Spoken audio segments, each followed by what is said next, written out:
Hi! Since starting my channel in October 2021, I've had 3 goals. 1. Share my passion for tennis, mainly focusing on racket service. 2. Create engaging and helpful content every week. And 3. Reach 1,000 subscribers by the end of 2022. Thanks to all of you for supporting me and subscribing to my channel. I reached the 1,000 subscriber milestone today. I enjoy sharing my tennis life with you and appreciate your engagement. Your kind words have motivated me to continue producing more creative content. This journey with you has also helped me to be the best I can be, and I look forward to sharing more. Mahalo nui noa, and I hope to see you in my next video. But wait, I have a quick tip for you called a Backup Secret Weapon Racquet. All right, let's go inside. The purpose of a backup racket is to have an identical replacement in case your strings break in the middle of the match.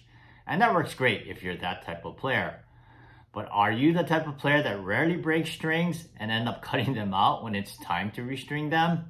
Well, if that's you, consider stringing your backup racket 4 or more pounds tighter.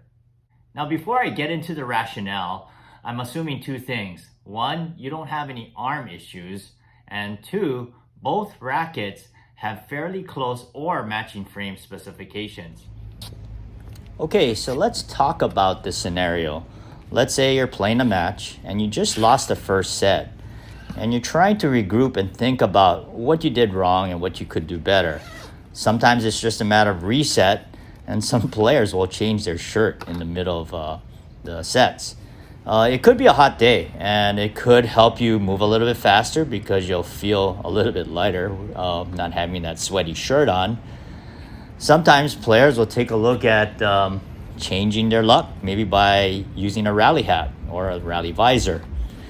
Sometimes it could be a matter of changing your wristband, or if in this case I didn't have one, so you can turn it inside out. But really what happens at this point is you probably are not playing as well as you felt you could, and you may be lacking a little bit control. So consider your backup racket as a secret weapon. And by having it strung tighter, it'll provide you more control. So psychologically, that could help you on the next set. All right, so let's get out there. All right, so let's take a look at some numbers. Earlier, I mentioned that I was recommending that you string your backup racket 4 pounds tighter. And again, that was to achieve more control in a situation where you're lacking control and you might need that in the middle of a match.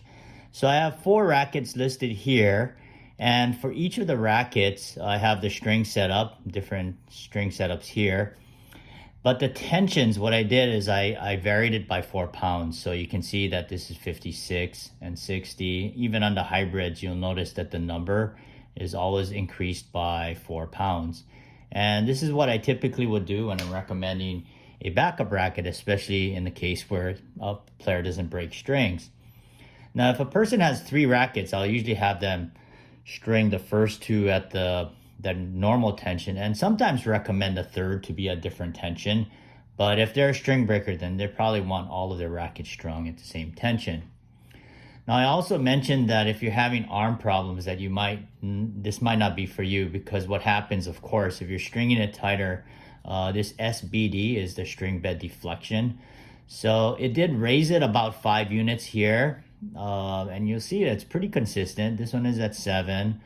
This one is 6 units higher and 5. So those units might affect someone that have arm issues. So that might not be the case. This might not be a good tip for them.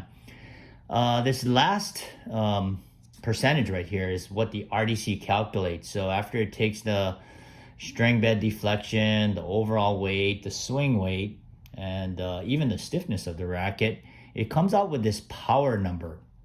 And so you can see that for a player that's, let's say, stringing at 56, normally their power level would be at 50%. And it's just a rating that it gives based on those measurements I mentioned earlier. But you can see here when you raise it up to 60, it decreases it by 5%. So, and I was surprised to see that it was pretty consistent actually. So there was a 5% difference here, 4 here.